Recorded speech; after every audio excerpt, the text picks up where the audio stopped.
easy. This is what mini wireless networks look like. But hey, this is what they actually look like. Introducing Kenny Rose Wireless. Switch to Kenny Rose Wireless and enjoy streaming without buffering. Communication. Pure 95.7. Na you trust to say just a good one some no the ofie. Ene de wo amono ni nyina na yaboa no ayede ba. Andy Garcia so ha born Ghana jersey atuse ben so ha. Onso born Ghana jersey me nim de ntia. Omo nyina se Ghana jersey nam say spirit na ba. Spirit na ba mem so mati good news ba yanyante. Enti yabahwe. But said the nyina enim no. Bako amono ne na yakohwe amono ne nsem no. And the foreign news ni go ma ewia na yabahwe. FA no, that's the local news. Ye fie die. Ye de no so aba. Na transfers out on Messi. Na the birthday. Na minim se bi omo ye party bi ana here because Messi on the birthday o photo shoot. There be. Chairman, but Messi sigenya o photo shoot. There be. The photo shoot na omo ye. Messi anye photo shoot. Messi anko photo shoot. And the birthday as a crown, the only images about one thing the Argentine players are almost equal Messi in chain. Also Messi is go back to Argentina. Yes, and the holidays no more calling China. Say we are seeing any man. Argentina via one zombi World Cup. Yes. Omenya brepa. Aye pa. Inti omo so me bibia adeje. The team na united. Under Messi's leadership. Yeah. Na Messi birthday no anye photo shoot. Debi. Messi anye photo shoot. Obi akọ the cake kwai. Debi. This are the abakuru azizi we are no cake ya. Cake ne dos do. Oh. Sep kwabra ni di birthday na cake be nwotwe. Di birthday cake onimdi. Oh. The cake na da to be fufu we have channel na efe. What I say? Emane ye akono. Okay. Okay. Special present be gift me a watch, perfume and a cologne be. Something nice. Yeah, cake. Now photo shoot no so. Kobrane you say ababa way. There I'm broke. We are send this ultimate can go for the shoot. So picture or go to remove or go in there. Obi pusti. Ele posti dia oposti da. Na. Va phone channel, na phone na camera home no. Ze le photo shoot no so kwa akoye ho ntade na ho mpaboa makeup obesa akoye so mayo. You want come no ma go photo shoot. So mpaboa obehye ni atare obehye di be photo shoot no. Messi baby wa. Messi anye photo shoot. Messi know what it takes to do a photo shoot wa anye. No na ono kra na camera fo nyire wi ase betimi akoso obi akoso twaro. Wa anye photo shoot. Ba odi birthday. Odi birthday. Asem ni nyina atu atwa. Obi. Eche mama ha Messi did the birthday. Na almost ango vo musika no. You can do gra na ayi bibia ho. Almost ka ha kurukuru betimi ato. And so odi birthday no come on any teammates near you. Yeah, the videos of that beba sanso na the images ni nyina be bremo. Yeah, na ya say Chelsea for say 35 million plus Timo Werner for Matthias de Ligt. Na Juventus was saying no more fano. You ever heard? Chelsea pursuit. And then on 7 Manchester City away Calvin Davis. And I'm maybe. Yes, yes, Kalvin Phillips, sorry, yeah. Mr. Davis. Kalvin Phillips. Yeah. Kalvin Phillips, maybe from Leeds United. Yeah. Na say no. Declan Rice and as a Chelsea Bonomaniano. West Ham for no are rejected. More rejected Chelsea forbid them. Okay, I bet you details no. Arsenal, yes, Arsenal, Man City agree. And Arsenal no pay chairman say every nyame adma sad time we anko see ba ochina na Monday. Arsenal benya good news. Gabriel Jesus. Fantastic. Yes, Bibia done 100%. 100%. And City for we Kalvin Phillips there na and at that time so you see the relationship with Pep. Of course. So wow, yes, and also Gabriel Jesus so look up to Edu. Yeah. Oh, Edu no family are nice. At that time so no you nice. That team you show. Anti Arsenal so. Say I talk your friend say Pablo Vieira. Paulo Vieira. Ya tono. Nese obekam fifi no. Yeah, Gabriel Jesus. He said he can tell you stay. And Gabriel Jesus the highest earner ever Arsenal. That's all say the man.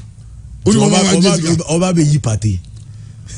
Party there, you go and get better so you know when about you can you club ni the other ask no e bi ba. E ni afa sa na party get the money ya. E ho borrow bo mai. See any must say you pa na season Arsenal. Train no say creating what Tavares no nimbo. Tavares is the chairman of Beko. Yeah, Tavares. I just said Niche. Beko. What's the Pascal Sigan? I go back on baby. Tavares, the Beko. Onyadi. The Binim Kerantieni. On I say for Benman. City. Man City for yeah, but they say City for the Abba for because Kukurera the Anyai. I know. Yeah, Kukurera the Anyai. Well, all the latest transfers, no. Above also Oka Premier League, no La Liga, Oka Syria.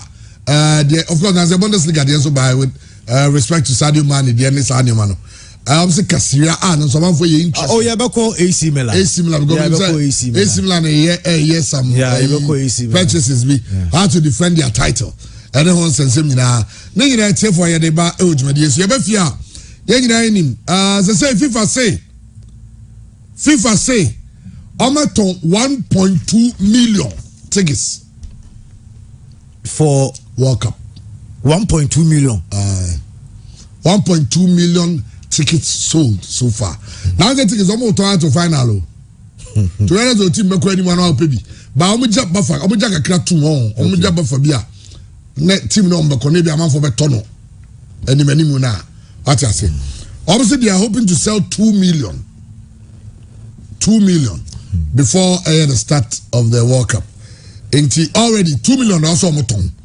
Now amaton 1.2 million tickets. Yabama a rundown of the top 10 countries are. I'm going for top. And we are Ghana account. Chairman, Ghana, dear Mefa Ghana account. Dear Mefa Ghana account. Yabama top 10 no. Okay. And never said the last round of ticket sales no. So who say ebi a odi no last round o matches bebe man embem. Okay. So I say because say to odi no pa. Na Argentina dey so from pa na tickets. And na no pay o can say Argentina for na mini some person je work. Budim. And I me hear story we say Rodrigo de Paul. Ebeka say in Argentina now omu team ni mo no. Say chairman sa no pay Obaga na about 918 wo studio a. Say omu coach Leonard Scolani. Ebeka Argentine players ni say about 10 and that's about 9:18 p.m. omu konkoda chairman osi players obia objective. Omeje tum say no kre. Anadwo so omu konkoda. Into the kind of unity any understanding about Argentine national team ni chairman. Say omani abre and now Argentina players ni na adeba kompeso me say they want to win the World Cup for Leo Messi. Yeah. That is what Argentina players ni na person mo ye. Yeah. On person mo win the World Cup no for Leo Messi. Because omo bibi say Tembian Oka say Messi greatest of all time. What is the World Cup to show? Maradona mo be ye, Pele mo ye ya. Leo Messi ye kasa ball Messi have bought trophies be as a player in waje.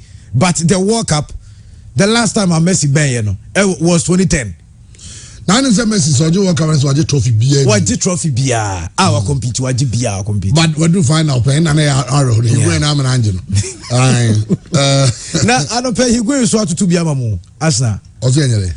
He go say mo Arsenal mo ni di nkomo kan bibia man ekọ animu afa mo se sika na Madrid for bon eso munya se sika. Emra ke to no. Ai ade achi ya no what say ma na so mato Messi to Ozil. Ai say nyame na ye adum na adekro na ibiri ni so ake de go fa Higuain no ye nyamfa.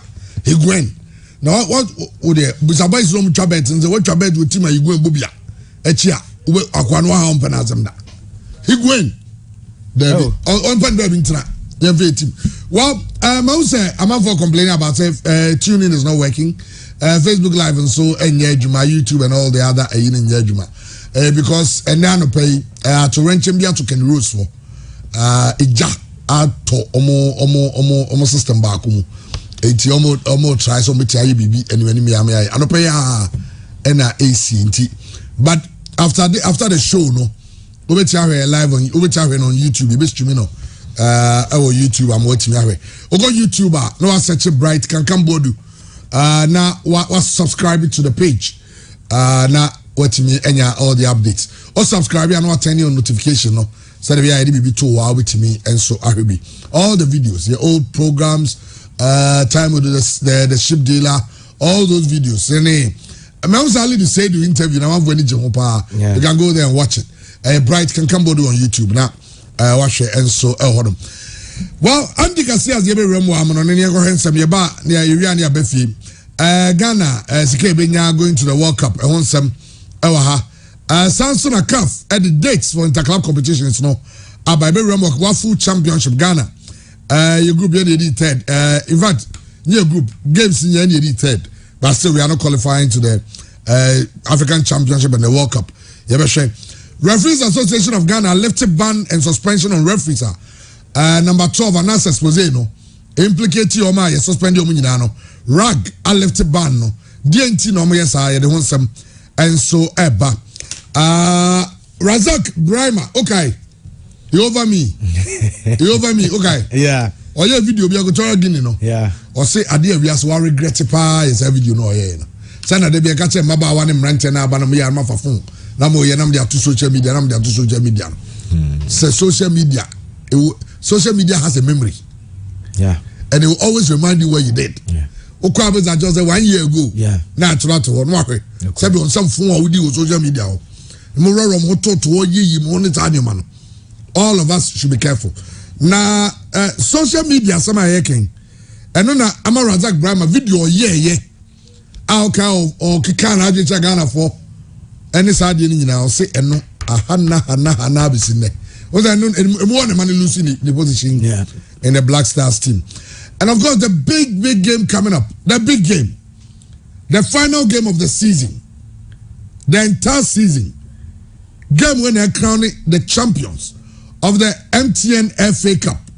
Now, Accra Hearts of Oak versus Bechim. Hearts of Oak Kumasi. As they say, I make us all training at Pajo Stadium, Pajo Park. Now, Hearts of Oak. I say, Raho. Near in summer, referee obedi gaming, Latif Adari, on the game ni mu. Na ene, onim say National Sports Authority say, omo asida omo de da all the fans omo baba stadium abere ball, any bibia National Sports Authority management say omo change tickets, 20 tickets. Okay. Evama amount for omo got red or green stand, you know. Iti do many so e be lines, you know. Na amount for free. No any ticket no. Me say National Sports Authority and not pure sports. Yeah dia. So obi nyame ka obi akoma. Now be say tickets ni be mine ye chairman for the person is welcome. Tickets no ke be check 20 cedi dey say you be check bebre say be obi mine 100 kra 20 cedi o me 2100 100 tickets. How they say yeah. Where say chairman mo fa dan to anom ne say chairman agency has chairman agi. Yeah. Chairman agi na say me nya no chairman agi. Chairman, ya chiao. Encha befi so. Oh. Is that befi be aboko there. Na encha akwesi. Zamba chairman kan chairman say your friend ye nya no. Papa nyameke. Special assistant. Because and now say check tickets. Yeah. And also check tickets that man for go game ni bebre. Yeah. Eti got 20 cedi ticket no. And I'm like preferably be nyanke be chepa. They got 20 cedi there no. 100 there 2000. Can feel what to say Chairman Bernard Amofa Jantua Etobia Tobe Udon Tobe 200. Yeah. Ome 100 no de Oma Seju 100 no nche. Okay. So I just say. Yeah. Say Riba party Seju. Ome awe pa. The show say Seju new you know cry etiti. Em say Chairman Seju mi chao. We feel like Canada team. I say you careful what you Is it Gadande? They do you. They just got me the GD. We are paying go like a mammy number. Another why. Oh, Chama of Jantua. And of course, Okumkom, Justin Kodia. Yeah. When you said the 8, OTM is here. Honestly, tell baby. Chama to me, Chama don't go kwapia. Yeah, a lot of people. I mean, big people. I'm more Kumasi. Kumasi the weekend. I'm a Kumasi the na you ain't go ball and your face. So I just say, but for a minister and a semen tea, and a semen share. Okay, and a semen share. let's say Yamisha the Tam, and I UBB. T, FK Knox, I think Grams of Canada, but still, there's a moment there. Send you back. Oh, 19 check a lot of tickets. Name a month for Mamere games, no, because Namian Ukraine, MTN FA Cup game, may be interesting. Namia match, and all of us, then you'll be hanging out in Sobekoro, ASA game, maybe, and so on. Anyway, Nania Ponsa, Comasa Santiago, see you say, and Jackasadia far a league, no. Rather for Santiago to go home, a bit on hard to folk, a home sense. Now, Yassila Muntai will not be playing the FA Cup final. Again, and recently a ding, and also the one some, and so ever. Bechem for say the cup is going to be chim, because Baba Africa won next season. Now, Bechem, I saw now 2-0. And now, has one say a 2-1 for hard to folk. And match on some heart, Nina, Yade ever. Andy Garcias, very warm on here. Are you ready?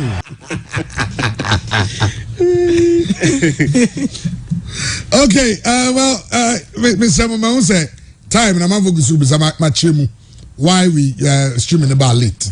So it was a technical problem and it happens. I mean, we by force major, it just and it happened to Kenny Rose. Yeah, network service providers. I'm gonna my BBA media argument. Was say it. Now, Yari Hawa, what you? Aye. Yari headlines in the newspaper, various newspapers. But some story radio. I mean, how I'm basically fan Trouble Sinclair on Sadio Mane. I'll say two reasons now. A man money free Liverpool, but Liverpool for the way. Number one, I'll say money. A crime of so AJ AFCON the first time they man Senegal. Osade Senegal esa qualify World Cup no Senka Salah ana Van Dijk ene koya appreciation na Liverpool celebrating. Yes, as a man who's a man arrive akra or free AFCON buy no just koya no mu ono ko cheche o man ko track training so and also the number 2 say omunima sa the interview no be say nipa 50 to 60% of Senegalese can win free Liverpool be call sa comment na club be koya about the AFCON no come to win more no payment what they blame me what dream you and the Daily Mail report say Salah so yes so we need demand £400,000 a week and a Liverpool so jena 240 emu cheno do na Liverpool come dia bibia o che say we ma Arsenal kwa tuato omo because the Salah party say about 240 party. But don't you have to appreciate Liverpool? No, but what I'm saying is that right, Liverpool, the fans say, Arsenal and Liverpool. Yeah. And now this is the headline. It's ever here live on Facebook. Say we are live on Cheers 90.7. Better say 90.7 in Sunyani. Cheers or Tagradi, sorry. Cheers 90.7 in Tagradi. Bono FM 107.5 in Sunyani. Time FM 105.3 of Finso. Cheers 90.7. Secondly, Takrade also OTNK. And this is listen with that screen. Yes. Liverpool could let Mo Salah leave for 60 million where the euros on this summer amid ongoing contract saga as Real Madrid monitor situation with forward demanding 400,000 a week wages to remain at Anfield. Those are kind of 1 year. And yes, our demands we are now has certain clubs. Yeah. And Liverpool is not trying to go the way other clubs acquire. So they have their policy. Either you go by their policy or they just let you go. But this is £400,000 a week for a player, chairman. It is injurious to football. The demand from these players on clubs, no, chairman, who clubs no. That say what say mo. They say I call you Luis Diaz and I'm going for Nunes Aba. Now Nunes nothing over be try. Yes. Or no proving scorer. He's a joint top scorer last season. On the team and he feels that listen, Mama be being home. It's not that they are not paying him well. Matthias, I was money 240. Also give me 400. And the Liverpool should come to around 300. Chairman, £400,000 a week for a player. Now what you back pay? Bobo, we are what's your man £400,000. Ya mfama wa ujako. Some of these clubs are beginning to call off the bluff of these players. Call their bluff off. Basa yes, I be anke no baby adri. Senke nya serve them no boldness no. I call it the bluff for certain players. Can we are not in this situation. And Liverpool here almost structure no. Chairman, one you very careful. Now Liverpool MET Salah demands now. Other players will also come to make demands. Now said demand no be any make demand. Chairman, Sadio Mane. Sadio Mane £400,000 a week.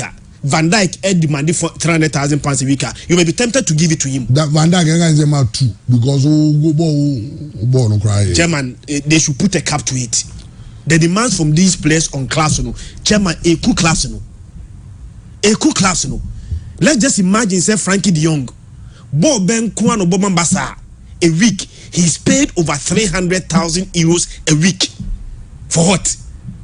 Just what's my contract? You are playing for Barcelona and you are demanding this much. A better stage, the class will be unable to pay. No, but I want to but Maniko say Salah eventually because I agree. Liverpool might be forced to sell him because they let Coutinho go. Omenya replacement. But Coutinho the other day team no my building no. Christian to Maniko say Salah so called there because the Salah and Tiasia. Liverpool manning try more one season and you go free. They will have to cash in system in Omunya. They can use it to buy another player. Everyone top player got Krebi to get another world class player. But Christian, 240 so the Liverpool form. But 400,000 they was through. So they should meet halfway. Maybe $300,000. £300,000. But chairman, £300,000 a week and yes, even so, £300,000 a week now, which means in a month you are taking £1.2 million a month. Multiply £1.2 million a month by 12. No scar a fee. OJF club. Now, one you're very careful, Chairman Medical can one situation, one very, very careful. One player demand we are. Other players begin to form line. Money bana the mana, and no Salah bana the mana, and no Kwanebo Bono. The other players they are equally important to the club. So Enfan say Salaba, so is so important. You meet the demand of fair Salah. Say Alison Becker Chairman, you may be forced to meet on those demands. Van Dijk Beba, Ubebetini demands. Firmino, any Jordan Henderson Beba, you may. So one you're very careful. Now pay structure no. Now that is why I got to a point Anabasa at the 115% of revenue at your wages. Sikaya bano. Now so to pay even wages. Because Messi aba what Messi demands PK beba. Others place him na beba. And I think say class ni na Liverpool model no dia. Kebe boa class ni na. Yemfa de say Liverpool so muntimi ntia na all other class so muntimi ntia Mo Salah will be forced to stay but also muntimi ntia no obi je Real Madrid betia obi je and Real Madrid no so be yes I be do stage bi no na chama so abeso mo abeso Real Madrid structure is good because the point is that omo ewo bebe 5 players omo just abum no nye wo ma omo do Adam Militao ntimi kan kire Real Madrid for say mama me hwa me ko omo ga say bye bye Baba say go when they had the Galacticos Zidane Ronaldo name Makelele say on the head when I'm so bye bye because there are players in anything happens and say Salah Gia Nebia a certain Van Dijk Dibia 5 Allison be better kakra Bao Trent Oba is a cratching. Oh, so no, dear, your mouth, your mouth say, Trent, when you only be Biako, okay, Manchester. Hey, what a Trent in there, if I'm Trent. Or your top player, or your top. But for a right back, sense cano, give me teams in Europe who pay that much. Give me. There's no way Real Madrid will splash cash there. You're going to Trent 400,000 a week to come and play as a right back. What's important I say? Now come for the Roberto Carlos is casting one normal. And to the attackers or the strikers who are always scoring goals or earn more until you play another show team. For most Salah 400,000, he didn't say he's worth it. Ayentia na Poba no just say 301 Poba. No the asa, no the edit, no ayi. Maguire just say. Na Maguire Poba ko make your bom na ko Salah bia. Kenya na also the man. It's also mutiase. Liverpool should understand that Salah need they say he's the team. And no chairman like 1 year on his contract. 1 year. They say he has the power. So one tiase and then sign new dealer. And I'm on reach agreement. After 6 months, he can sign a pre-contract agreement with any team. Of which our team will be willing to meet the demands. Of course. Because it says Real Madrid is watching. Says Real Madrid Mbappe. No. It says Real Madrid. It says Ozen not going to be told just say you see human so Real Madrid I express interest. Yeah. A job say me Salah Mbappe I have the most deadliest because I just say Salah will play on the right, Vinicius on the left. Then you have a in the middle, Benzema in the middle. What kind of attack no? Too much. It's Liverpool pompo also call for to play Skebiompe. Because Manicon will take something from them. I might try to make sure say wage bill no any too extravagant, chairman. I think say if I have anything to say to Liverpool, Mabasu, because you are very careful. They put you a cap to some of these demands are clubs in the big. Matthew was saying, but they can say in any club that is why you are supposed to have that kind of graph. There are players who are supposed to end big because they are the face of the club. They give you results. Your player that's something okay. It's Robertson, Obra, the whole season Liverpool will matter. Liverpool, but Sadio Mane the entire season is a problem. Another make only mean arguing. Enti, Omuntiasi Mitiwase say, of course the club should pay within their means. But there are some players here. Any of our Pamobi never the Tikano. For Kobidio. Because most Salah you call the Liverpool there. To when you back from Nani Pane Tikano. Who can you? Tom Pobiaka, Nedia 160. I'm going to go for Korea director. Now, Kraman 20 years. Okay. Not Nissikano, wait, I'm away. But they are now Kalala Kofanabano because we have squad in there.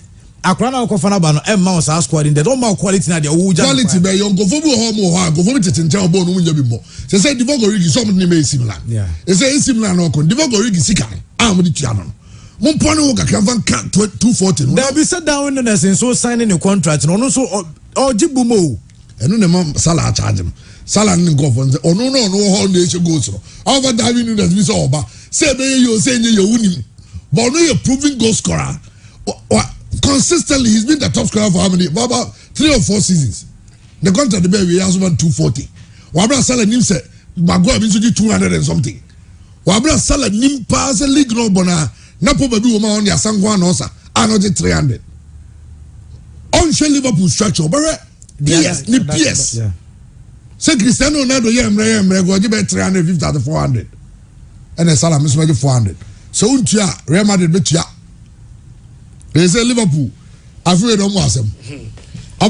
Yeah, chairman, a dicey situation, but to veer off from football, it got to a point that Kuma would producers no can say there be. Sad demands now actors, any actress is a demanding. Omun TV. So Omun now a bankroom. Say this is how much we can pay.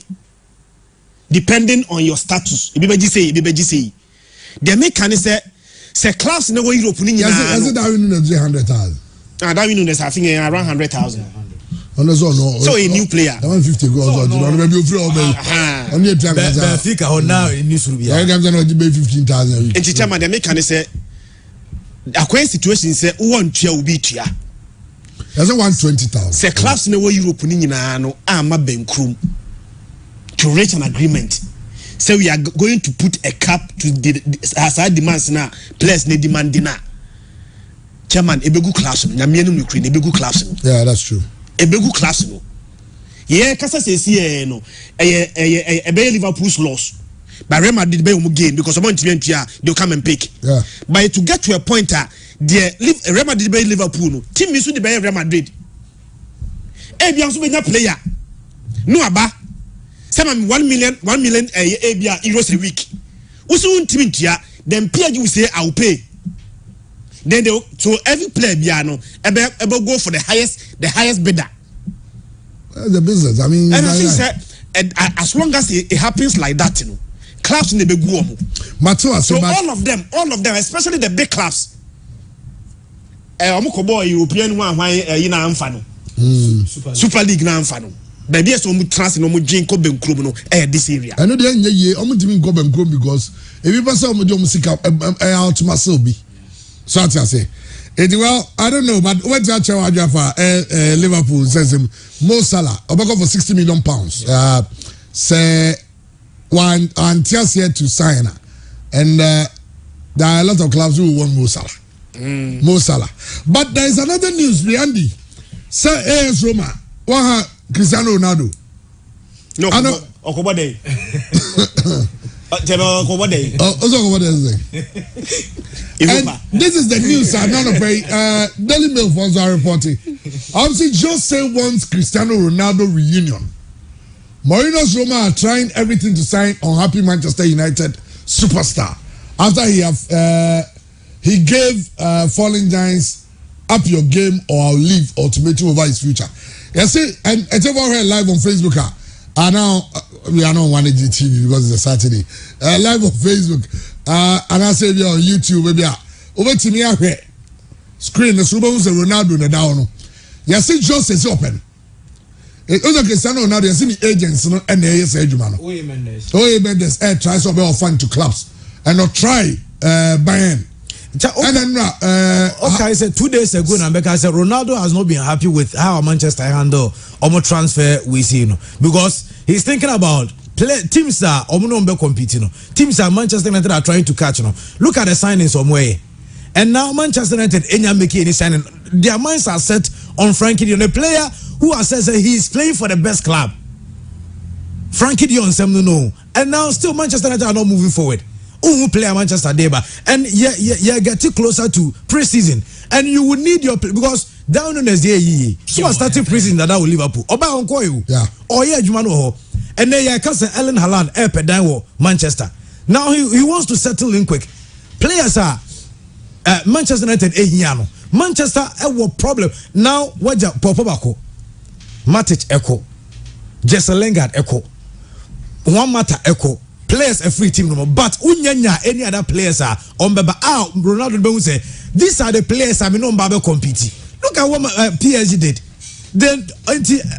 They know say so munya Mbappe and Asutra no more Leo Messi they will get the best out of Messi and Emma Nasser Kalafi interview Rebecca say from next season we will see the best out of Messi ever league and Europe. I sent you numbers on my palm name man. Good. Because Mbappe is up Messi or Messi exactly. But Konomonia brom the ball no the Ikeche. What I say. Or the Ikeche with. But Ronaldo's situation is different. And now Ronaldo catch Manchester said they should up their game in the transfer market. But I know so chairman who bisa say Ronaldo you pay players no more Manchester. Roma no amone ko.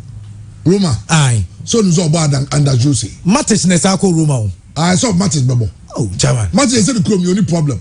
I know him say there is a certain Jose. Chairman Jose nko ntimi nsesa Zaniolo no nyazo mo. Ronaldo should have gone back to Juventus. Because Roma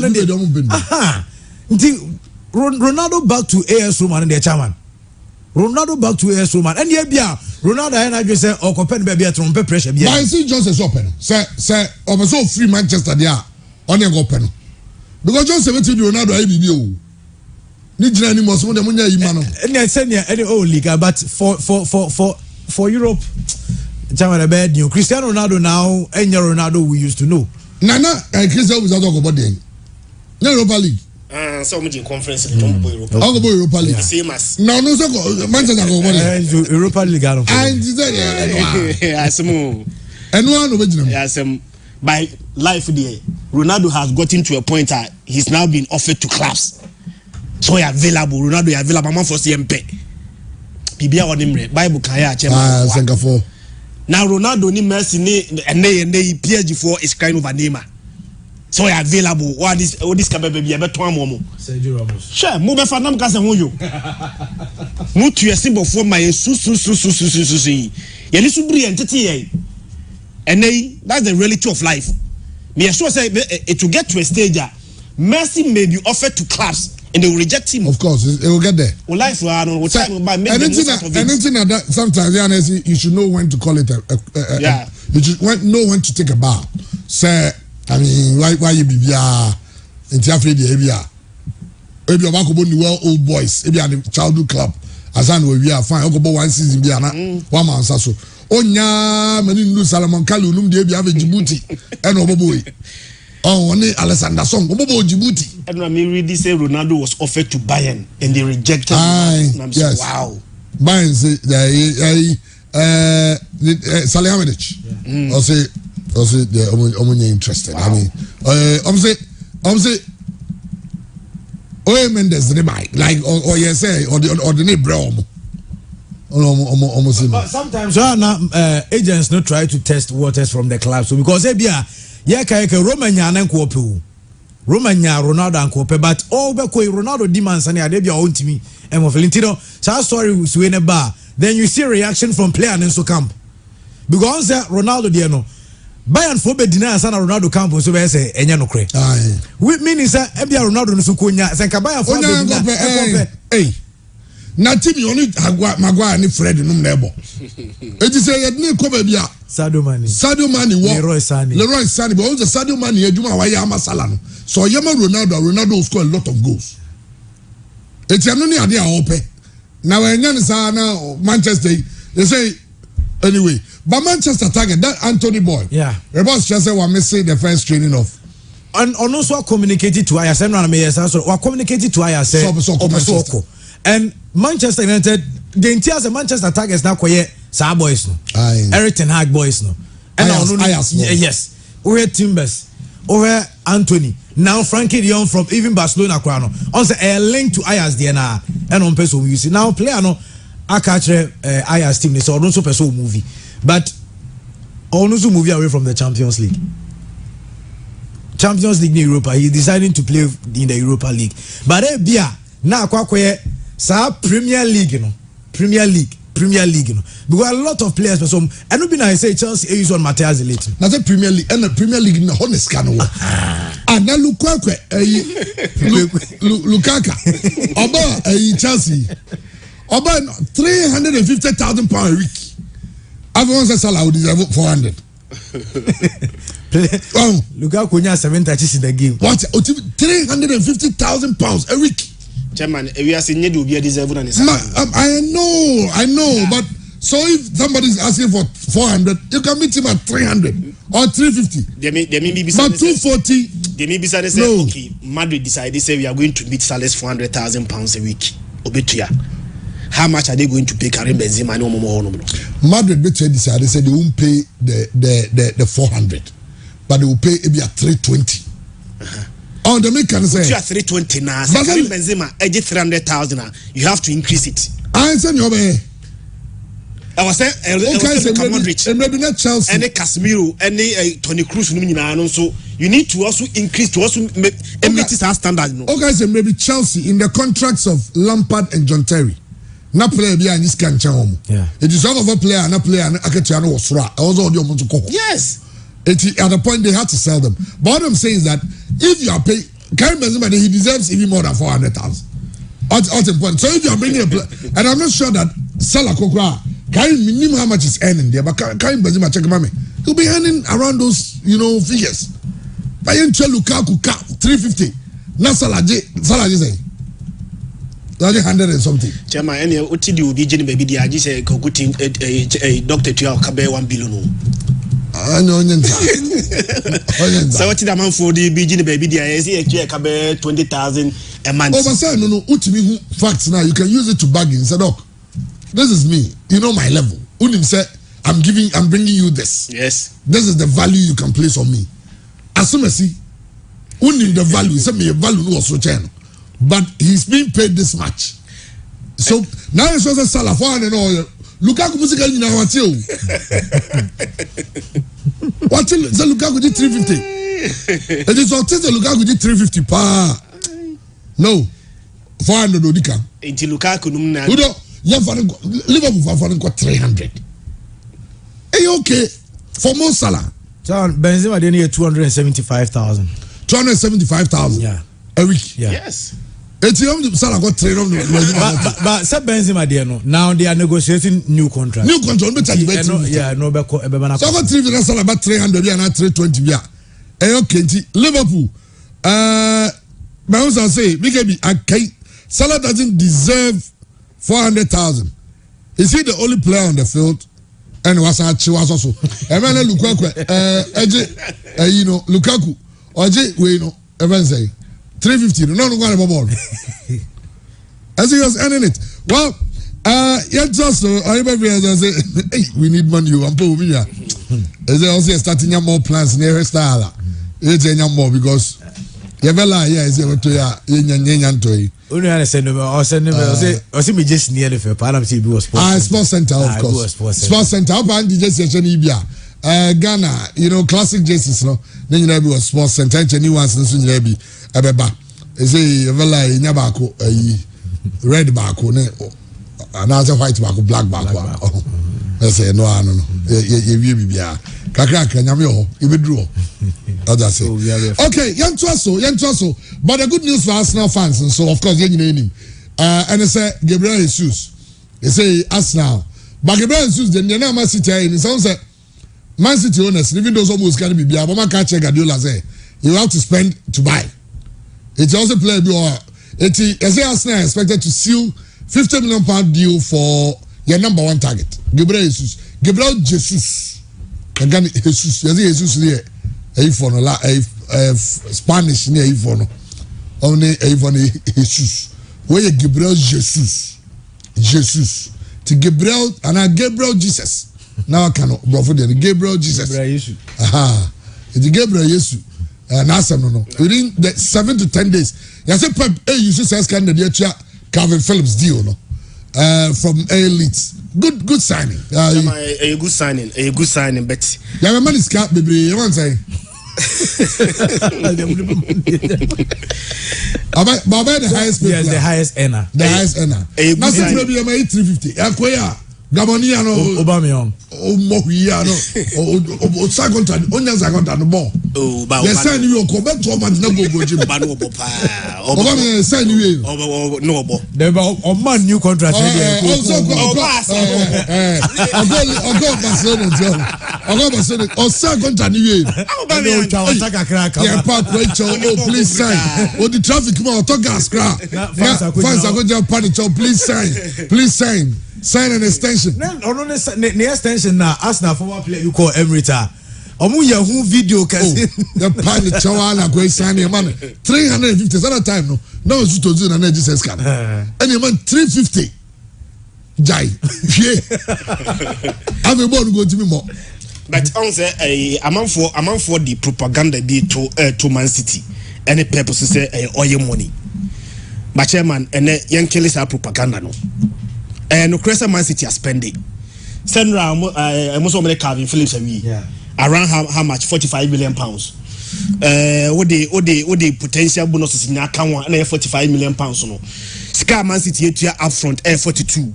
Now bonuses in your account around £3 million. Now account now £45 million.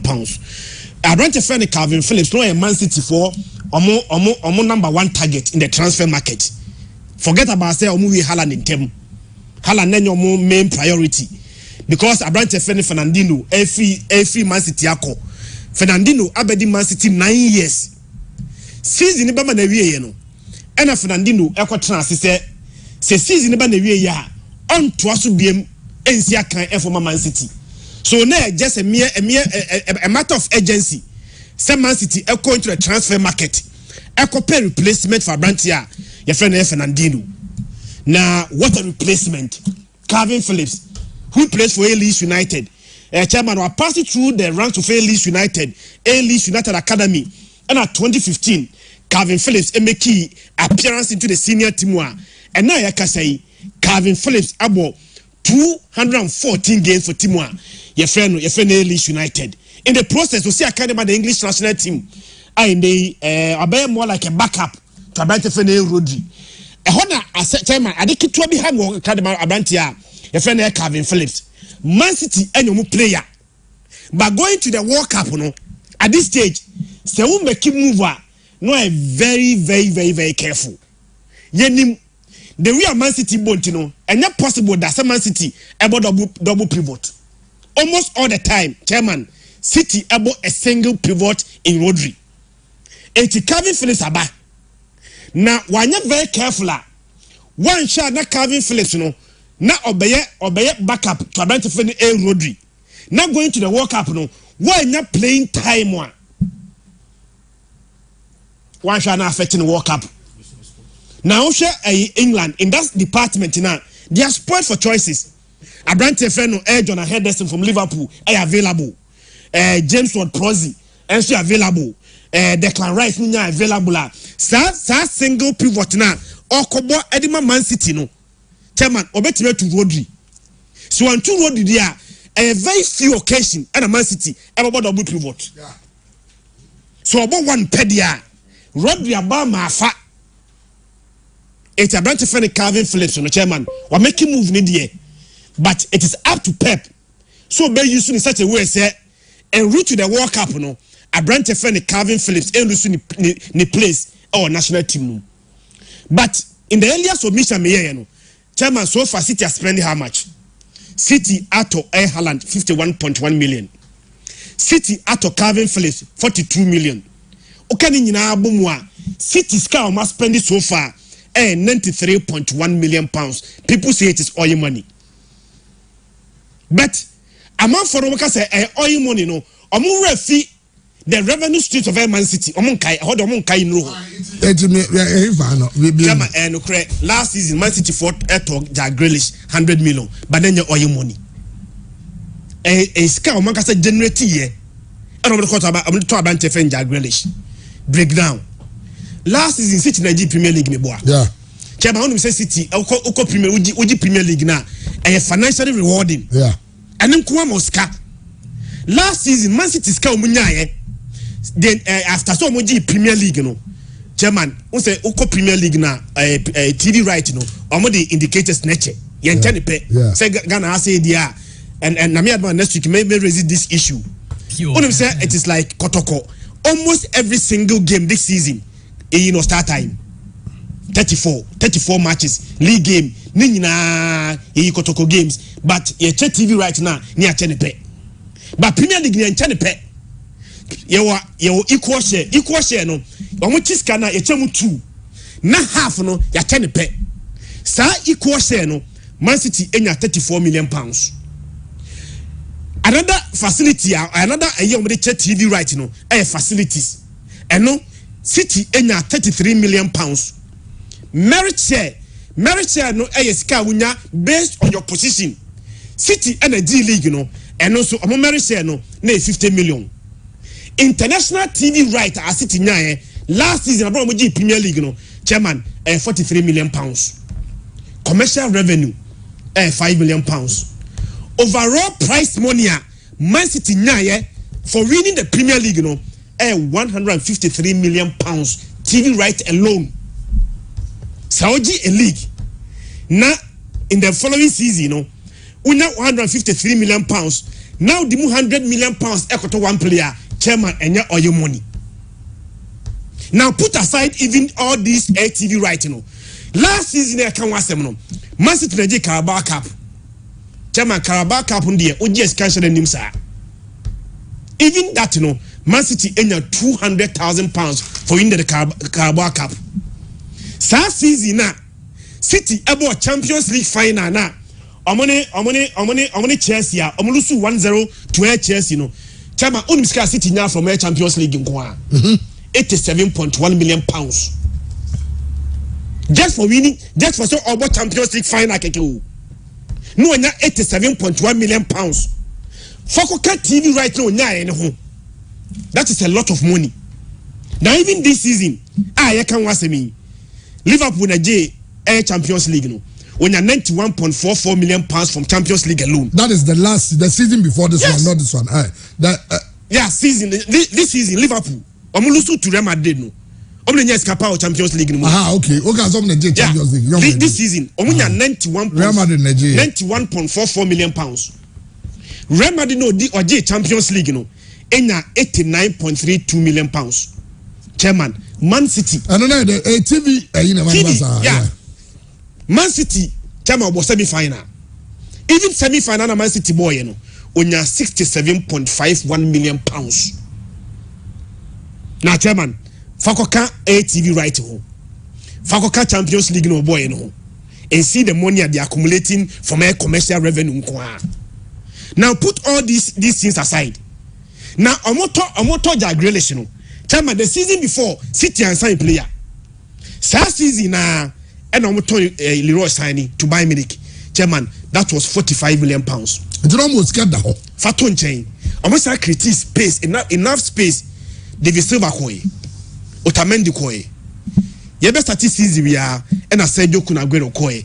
Some players no more high earners in the club. Yeah. So it reduce some wage bill. Yeah. So they have enough space to accommodate whatever player they bring. Okay. Chairman Fenokra Tonchen, don't forget. Sir, almost Manchester United that told Jenny Sancho. Now you player. On what transfer? City at 10 million pounds from that. City a ton player no, Edema Liverpool no. Omnisci mu say Dortmund. A ton player number team biana or more percentage. Some percentage, you know, City at 10 million from that seal. It is a City, no, they make space.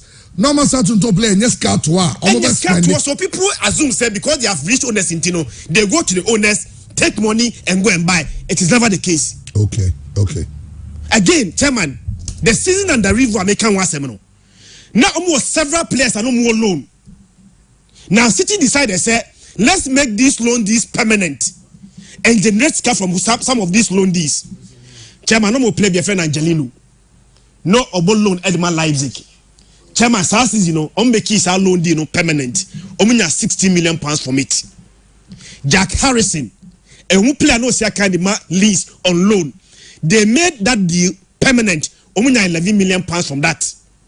Ivan Elisic, now who play no obo loan Edma Verona. On make his loan in permanent. Chairman, omunya 7.5 million pounds. Pedro Porro, and who play no see kind on loan for Sporting. Chairman, I'm going to make it permanent, you know, 7 million pounds. So look at the income streams. Even this season, Chairman, I want to place me in Miboa. I say 93.1 million pounds. Chairman, so more tongue A2 plus par. A cut, Nina, it means a strike balance. Because if they are getting 15 million from us now, it makes up for Halal. Gabriel said the master 45 million pounds. They're expecting around 50 million pounds from Bernardo Silva. Star plus give City 95 million pounds. They are not going to anyone for any money. So just like Liverpool in this season, was a Liverpool sort of player, but and yes, come they generate it. Because the Liverpool are on money, any minamino. One thing I near Liverpool is a chairman. They buy a player, no more tona, or master to them faswo. Minamino na kana say no chairman, mama for rent fee.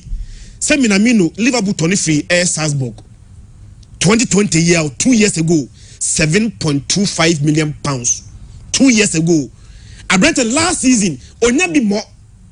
Just 11 appearances, 1 league start. Minamino started just 1 league game for Liverpool. Basically, a bit like a surplus to requirement. A more ton player, no player, more ton 7.25 million pounds, no. A more ton, even a surplus to requirement, no. Chairman, no more ton for how much? 15.5 million pounds to Monaco. But there's another so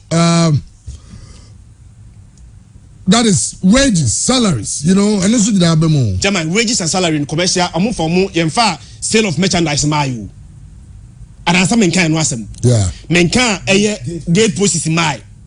Men can individual sponsorship so my. Sir, a gate post sale of merchandise, almost set, almost paraphernalia, and I can know. Any individual sponsorship in a class will cater for these things are on here anybody's money. It's a crap. Say place in the bar, on which is Kakasier. But since kind of players in you know, these monies are generated by the club themselves. I want to generate it. And I think that is one aspect of the game where as we go along, we must begin to learn the model we use to. Liverpool ato players. Darwin in 64 million pounds. Calvin Ramsey say 4.5 million. And no matter a branch friend Fabio Carvalho 5.3 million pounds. So Kabumwa 73.8 million. Players at Liverpool ato no chairman. Money any menamino and my Liverpool 50.5 million pounds. Tifrim. Sika Liverpool spend even though say almost to player 73.8 million pounds no. Sika almost spend actually 23.3 million.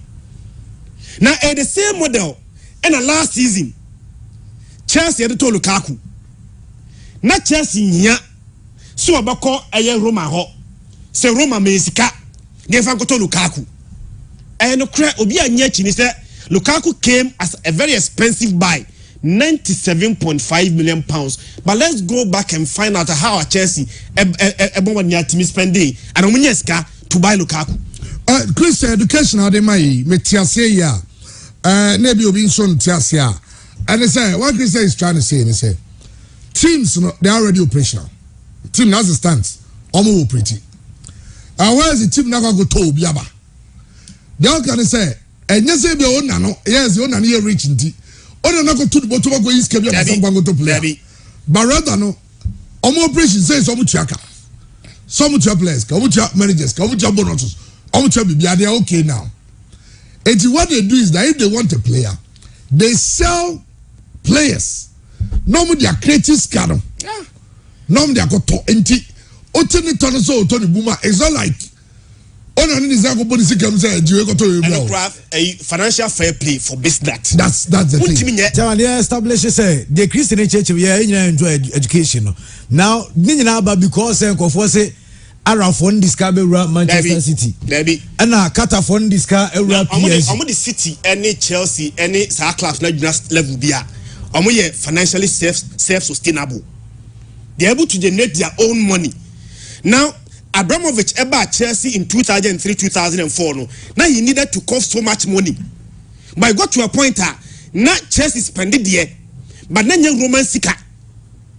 Now money generated by the club themselves. So young coach cry. Even Lukaku purchase no. Chairman, only how Chelsea about what they to me spend this car. Lukaku. Chairman, Fikayo Tomori. The same year now. Not Chelsea Ekoto Lukaku. The same year. I'm players. Okay. Chairman, Tomori, Eko AC Milan, 25 million. 25 million. Olivier Giroud, Eko AC Milan, 2 million. Victor Moses, Eko Sparta Moscow, 4.5 million. Tammy Abraham, Eko Roma, 34 million. Zappacosta, Eko Atalanta, 8.5. Kadzuma, Efi Chelsea, Eko West Ham, 29.8 million. Kaboom, 105.8 million. Omo 95 koto Lukaku we say oil money. Yeah. That's some good education there. That's some good education. So let's get it straight. Yeah. And then UEFA for the Mraba. Say clubs should earn as much they should spend as much as they earn. They earn, yeah. And then the credit so bit baby confess can be work club no more. I bring UEFA for sanction to no so. So clubs not position themselves in such a way say they try as much as possible to raise their own revenue before they spend. Yeah. And City is no exception. When you play in the Premier League, yeah. City doesn't play a league different from the Liverpool ball. And then different from the Manchester United ball. And on the Premier League now, last season, City in the Premier League alone, even TV right alone, gave them over 200 million pounds. Or 300 million pounds to player. What's here? Oil money. It is not your money. Don't throw them. And well, thank you very much for the education, Christian. Some good education there. Thank you so much. It's a clubs are Ghana Hano. I any financial fair play or but audience is your baby. Say you spend. I mean, you sell the players, then you buy. You spend what you generate. You don't. You have to go to the owner to pump in cash. And just Adina. Over times up him. Soga has said this thing. God knows how many times. I says it. The other clubs in the economically viable. And no Buama Kuno Punchuno Akostro. Okay. Andy, Yavanziana, I'm going to say you. Because your MTN FA Cup, I am a bona. Your Karela so players be beside. eti omonso edu a bebo omonso na momo aga 1-1 bi ewo jumadi so na sese de na ne yamponsa akasa ene yenye nim se Kumasi Asante go na G League no eti yamfa free na ne yamponsa ho no na yamra Razak Brahma we are about MTN FA Cup because you tickets to share na unyanti obi anka so be ticket bi ate that be sese de obi anyankai sese oh sir yeah obi anyankai sa na ebi nyama me boganum ne omomo apopo junction mun kanche na na mufa janto ase also o tickets ana say omo message ni nko na sisi ade message bi nyama for now for tickets well okay onim say Kumasi Asante go be Africa na in South Africa you cost intensive yango darling boss here na yango okay darling boss here yamra na so ya sansan na de we nyina abem na onuza hat of go training or no me training or paju KUST pitch so na hard work team is ready so I got the house on 021 I know we're live on Facebook I think there's hard to book okay KUST Park Paju Stadium say the friend no on pitch say the city na so no say how we university ade enye seven brothers are by there university there na ebe we university is other by there but university no management na we nyina eti well darling Paul how to say Chama me pa chama me di akwa Banfamra Paju Park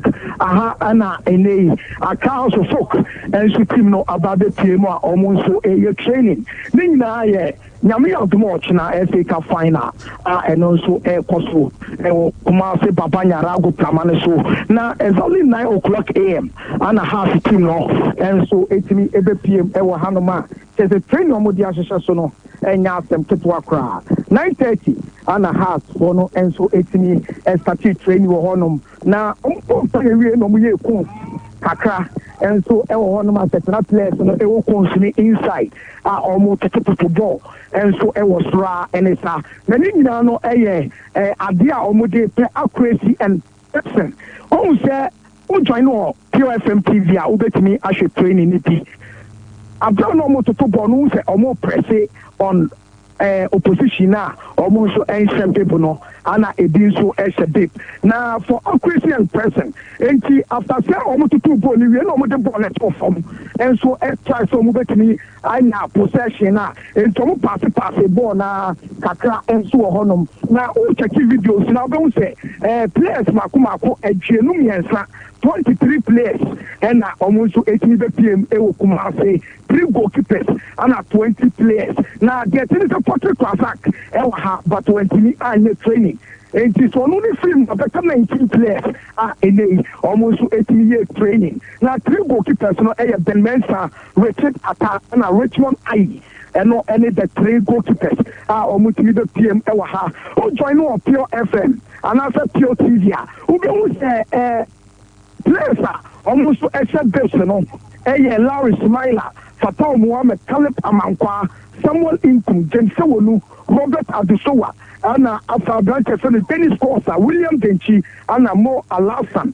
many players almost 80 except the players almost shabed no and see a 3-year ban Drafton Awako Kofi Koji, Enoch Asubontain, Adenim Boateng, Pedro Obin Jr., Benjamin York, Suraj Seidu, Frederick and Sabotre, Anna Ushao Abu, when players are almost Shabib. And the chairman after almost a year possessional play, you know, almost pass the ball now, and almost switch to a quarter pack. Oh, it's a part of the know. Your friend half pack, but when almost 9 and almost usually back as a video, you know, as to HW Pure FM TV on Facebook. Now, quarter pack, no, don't do who the players maybe and so try to almost attack defenders, you know, and the defenders any strikers and almost now a strikers and they try to almost me up penetrated through the defensive setup of almost no and no more try some to bet mania air penetration no and also the training bakwa and they almost switch quite almost attackers no estate so more from the final third no more try how we move to me defenders the defenders no short try some over block attackers from all the passing lanes it's almost 3 years out training but interestingly abromo years out training obi a wo video ni bia be wo say e kele pamankwa Mohamed Salah and Dennis Kosa and Samuel Inkum omo nyina enso enka ho a so omo so nka defenders omo so try some be block the lanes na passes enso betimi afamu Benjamin Yoko so ka ho na after this training omo switch to finishing training join about the videos and so ebetwa gu e pure FM TV na players ni nyina any goalkeeper ni na move to one side na e wonum na omo enso timi wura conslim kakra omo wura conslim kakra na omo try say omo benya passes na seta enso ono ma chese game no enso akono house of football enso ball mo omo wiye and omo switch to open play access omo ye trainer FPA and he also folk there and omo ba be PM so pajo anoma chese training no supporters no so abaye papa access no so kama pa and training e dey akọ so nyame adom omo na break se krodom nyame adom ochena omo so ebetumi and so aye omo so betumi well omo try no ma se bechem na the ten say darling Paul, me baby, I want to go there, but why does he are you giving information? Why don't know? Yeah, half supported me penny for Libby, and almost say, and my memfa, almost kicking my became very secret. Catch his own, yeah, baby, na pajo no me tell Number secret, omunye tell baby no katao. Yes, management to grab please interview or not so I support the secret. It's the best for me to fans on Bobo players on Bobo. Get me and come on a down on us. Catch us on Chinese Kansam. Number 7 say Bechem for say on Messi has 2. Abson Messi has 2. Oko Honodu so to from has one say.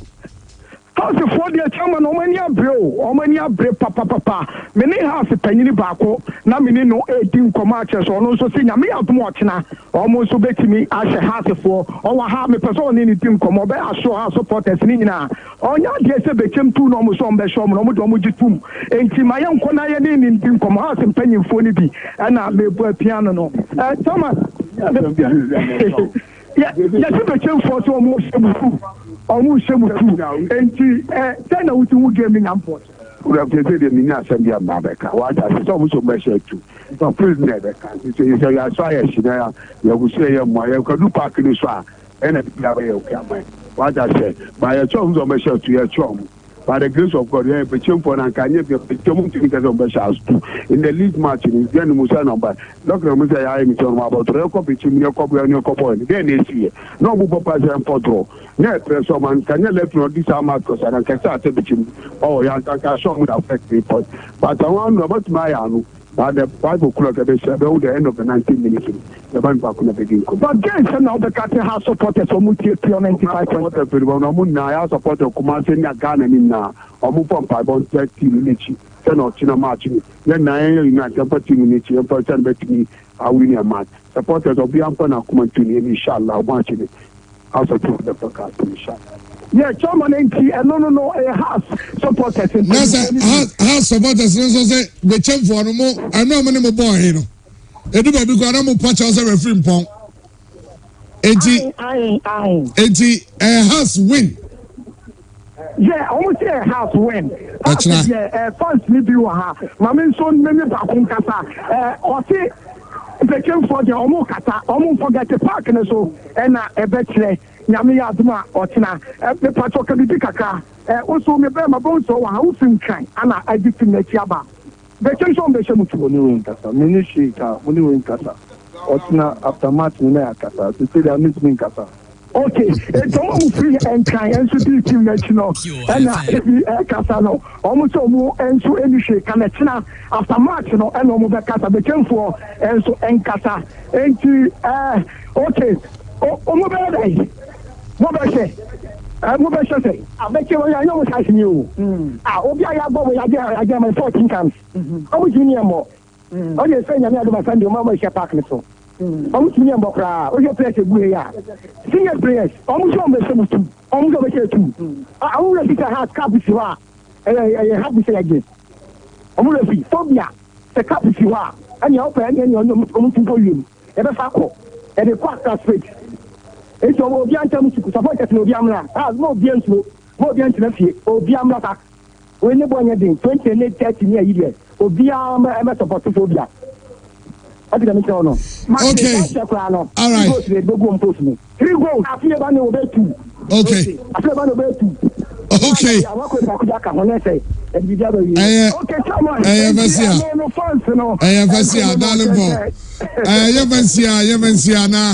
I know your Pajo Park near the Niatra no. Niaga said they had to book your training. I know I no more practices shooting, goal scoring, this I don't know. And so attackers in the coaches no. Any more yes Jumano. It is just a big game on our hands. Namia match na had to book with him. So please, Salah is not an extraordinary player. Yeah, he doesn't deserve that amount. He's overrated. It's oil money. Okay, about City, you know. We were here. When people used to say that Real Madrid were using Banco Santander money, we are not Saudi Bechemne has the answer to us. I say, we the Phobians know. Tomorrow we are not just playing Bechem United, but rather playing Kotoko United. We are going to beat them and cut them into pieces. Kotoko supporters should know that Hearts of Oak is like Real Madrid. We don't lose finals. We play finals to win. Phobia. Masters, no smoke, no fire, only smoke. Out of Bombay, messenger out of Bombay, Eddie Abanono. I'll say, have you seen Kofi Koji?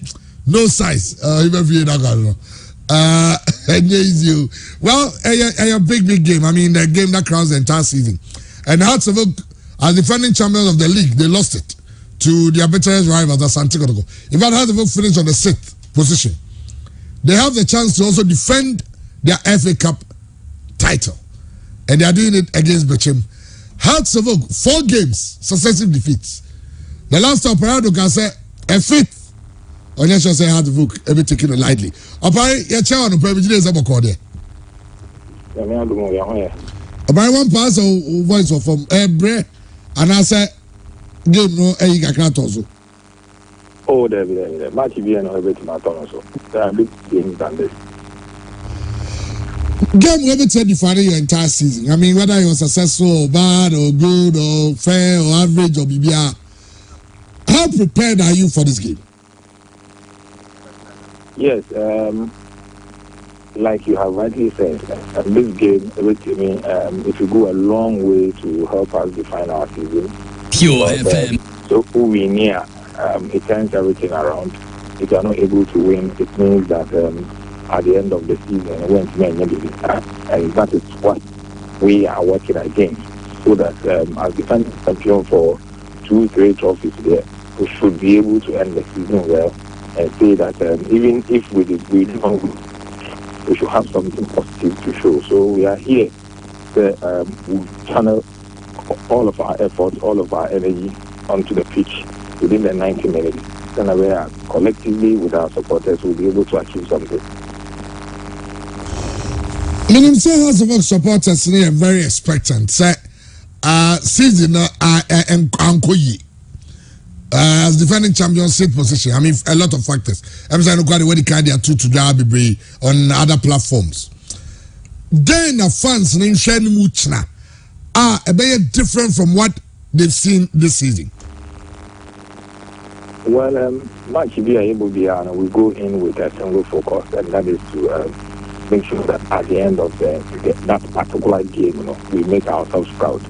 Yes, the last 4 matches in the league, I'm going to send you a this is something that is now at and then we are very much positive there. There has to be a turnaround, and the turnaround is that's so. Oh, line on a echo off no. Try for line back on the front. Now, say between or parry ebima. because you're a big game. You're a big game on our hands. You're a very big game on our hands. And well, and of course, many of us can see me and Yami had my mandi about ASR and Samawaka because it's all the FA Cup. But Razak Brahma and so say Adebaka why I don't know why is every video now yeah and real quick Victoria give 2015 okay video Kasa Ghana for Casado no na o say Ade wa get to new yasipa ASR video no well young cry anyway listen chairman FA Cup we there FA Cup we am be scratch bia Razak Brahma assembly dey me kai pass be me kai say the internet doesn't forget. That's the thing. And say oh yeah it has a big memory. Yes. And they Google see internet even when you delete they have a way of recovery and they were there to internet bia. Na Razak Ibrahim dem yeso set time o kasa no. Na elupa be 10 bi jana nche o kasa abrantie na sankofri ni nyame wontie. Obufu wafasikai mekum meyesei the original intent patawono utiena chairman that person saves you from a lot of future troubles. Onu se bia to me pen maybe sanu mo nyam se na my wife said that kwa me am who expose wa ba yo ho noko esa one day obi tia no atra na aye one whole show. Oh yes many kata na say osibo me. Yes. One day about my life and radio and everything, challenges, downs, things I am regretting. Your mama am any agini. Unim say, na asemi koso. No be friend. Tie radio we tie and so mo kafa. And the person was not just talking about say be by you. The person was insulting my personality. And I'm using one principle. Me carry this no just had. And I'm trying to came. Let me twee. Say me call. Menam sao na so my friend. Menin se be na me dey chair na. Say my friend we didn't go sa na say dem go quiet na ko from so now way. Na dina me kind of just of say action. He didn't go but so the meeting come ni nyina wie no. One am down. Tell them wakuma na bafo. One am down and say let them say. Yeah. What I say. Ebia okoya. The consequences no exactly and credit people are also surrounded with people who can tell you the truth because and no can chairman we madam Fubako I say me can be na me ya emotional very learned woman pa but no so ordain and no be na confrontation gidi sa na okoni pakroso ninsan kan ni pakrokro na ni pakro pahye na tikobo hu no wuye he's still in jail. Yeah. Those of us are near around are near Tunufo, Kwakuchasu, and who here, Chema Ebianco Tia. Maybe today he'll have been a medical doctor. Uncle Bo White, be on Joy FM, or say if you had, or say, or maybe caption me. It's like having patience for maybe a second, just 1 second. Yeah. 1 second of patience. A lot of accidents is your car, so the driver in patient for just 3 seconds. Yeah. Ebian can crash. And some is sad. My learning sad and pay. I know my right. So old driving on a long journey. Bia. Se kumase akaya will. Se kumase obuasi o se dem. Odo pay overtaking. O we are seeing na sign cars o nyina. Na Johnson ne na gina kwa so Johnson. Cars are so munyina. About sound. In the space of 30 seconds. So where are you rushing to? Where are you going? Razak Ibrahim fast have video na. No be sa call no. Ene bi obi gina ne nche no ka chese abrantie hu hie twaso. Ene otwaso a ebi ene ka blasted aso frɛ no. Now you do things that maybe you can't go back into the past and say ko reverse no. Aye we aka ho. But the good news in this chairman, what man lessons that the next generation can learn from. And to the next time biana ubrofu ebia offer phone just go on the internet insult people create confusion go and pick Razak lessons next year be free say ebia the consequences might not be instant but 2 or 3 years to come it may come back to haunt you. Now people don't even know say they okope visa or the US embassy, chairman, they go through your social media handles. So minimum, you post on Twitter, post on Facebook, because what you post, it might not be you, and yes, be a sign out to you.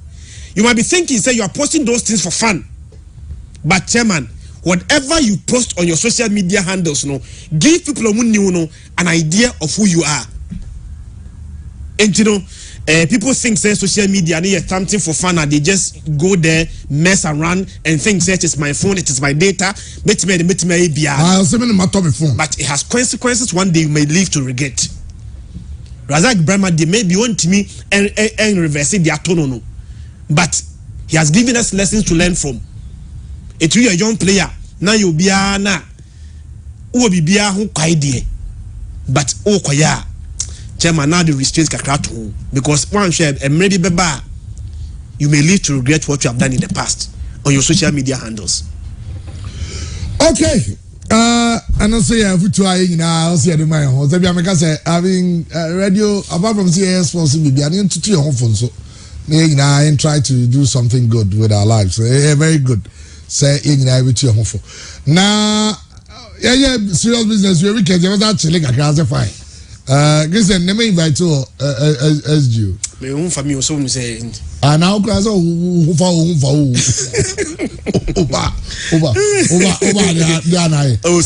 And this is we invite you. We invite you that. Na so ndo here invite. We no invite to go na no. Unko no di kai. I say as you more home forecast on no. If you know Jai live band correct pa near you. Bar action chilling pa. And of course we have the most ultra modern gym. S Fitness Gym, S Fitness. Kosakwaba, and yeah, gym instructor, and I'm a papi. Yes, and also now. Well, BYT, young share the FA Cup final coming up.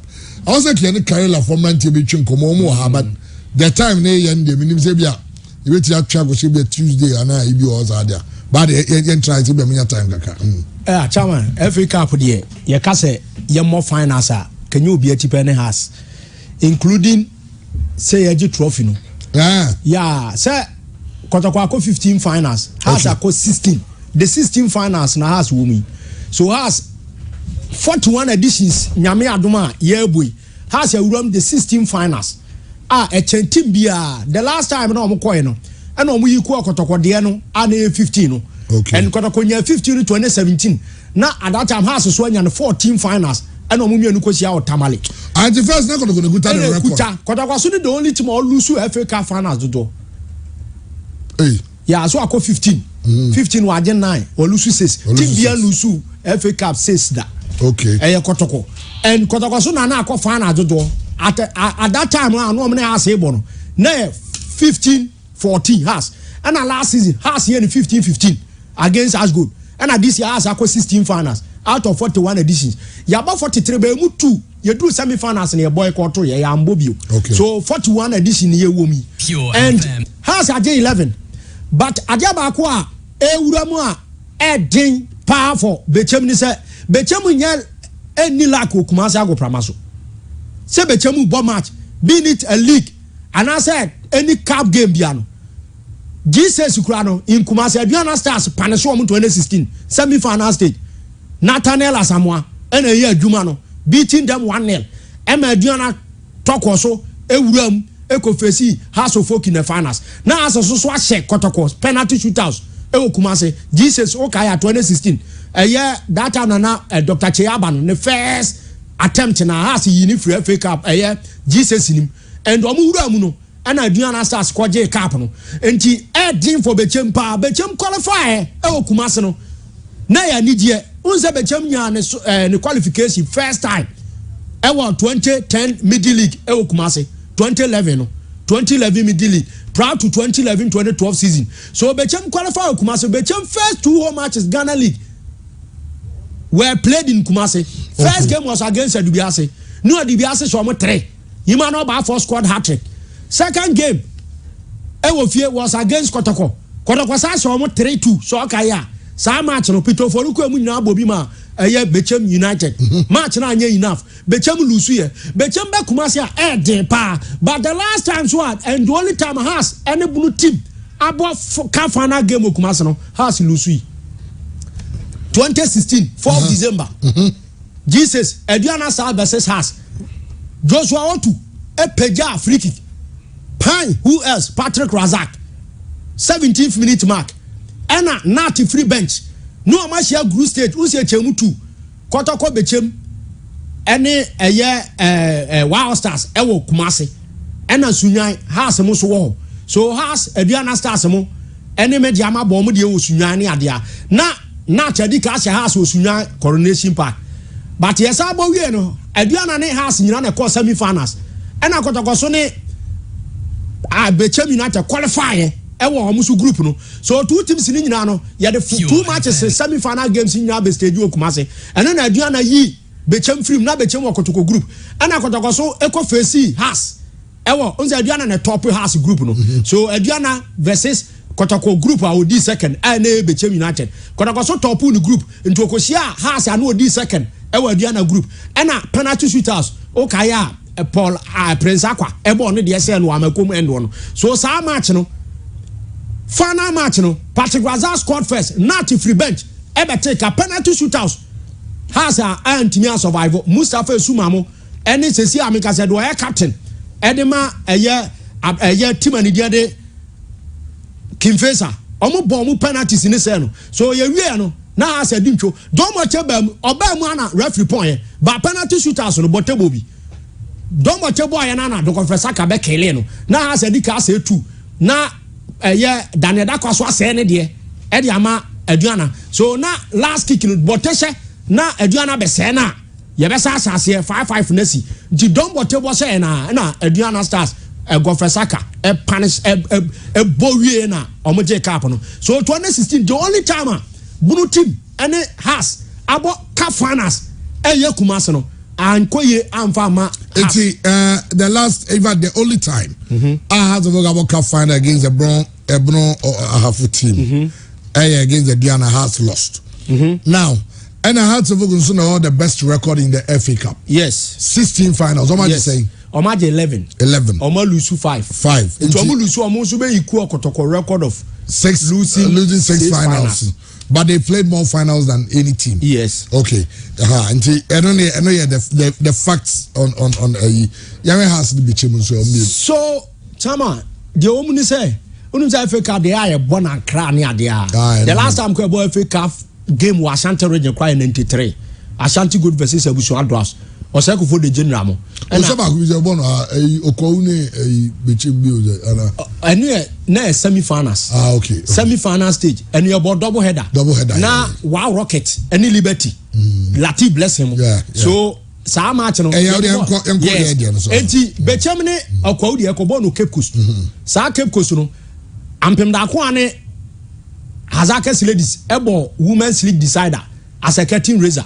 Ena Grace Asantua Shema ampem da ko asen den kwa na omo sha Hazaka ladies. The first time yes. The first time. Yeah, enti chamo sa 93 de na boy ye mo biem but nei has wuramu Kumasi a eden pass has so beje cap of late. Kumasi. Omo ta lusu. Na no je Super Cup wa no cap Super Cup wa. Super Cup sache. 2000 and I'm saying of late has wuramu say apart from Super Cup has beje champion Confederations Cup Kumasi. But if you aba no cap bi a de betu su bia na answer normally kotoko ne has ne tesia. Sa de toto so nyina has lusu ba kwa has be fa independence ka na has di ka se 3-1 cry Kumasi ne ye draw and has de sa 3-1 win no e fa trophy no 2017 no but almost year president cup atoto so be miensa ni nyina kotoko se has Kumasi so edin and almost sia ka finals na no so ya has versus Aduana Stars and Jesus and so Aduana fa cup no koye so has e bre pass nansen obeje trophy ewo Kumasi but 3 occasions has ne bunu teams abo ka finals no ni nyina has so fa cup no 74 Swag Cup has versus Bofo Akwata no ball no ye draw replay draw ɛna yɛ ɔmo hyɛ ɔnsa tete ne deɛ ɛyɛ sɛ fa kosi wɔ 6 months ɔsɔ fa kosi wɔ 6 months ɛyɛ hyɛ 75 Kumasi Brewery Limited sponsor Swag Cup Hearts versus Bofubio yes so obi anya amonsa amebo and esa boye draw obi amfa cup no ɛna ɔmo kyɛ ɛna 2016 ɛduna sa hyɛ Hearts je nti Hearts ni bɛka sa de ti na aso ɔmo ntimi nje because ana nka sɛ de obi anye nti oga to ntimi anye bowe no sɛ oga so de bofu ntimi anye aka so de bofu ɔmo hyɛ they shared the winning match no okay winning the game winning match okay a advantage ade a Hearts supporter bi o say odu na si from now bomb pie say Hearts nyame adoma sa match we dey Hearts mfa cup no against Bro have a team against Bro teams final matches Hearts team share and Bro teams no enso ko FA Cup finals a o ma komiensa only bechem kwa na age FA Cup da e wo bono 75 Karela United lose to Great Olympics Greater Accra team 1983 dia no ye born Saturday ade che ya na kotokone elali so ball finals no nti omo born 10 December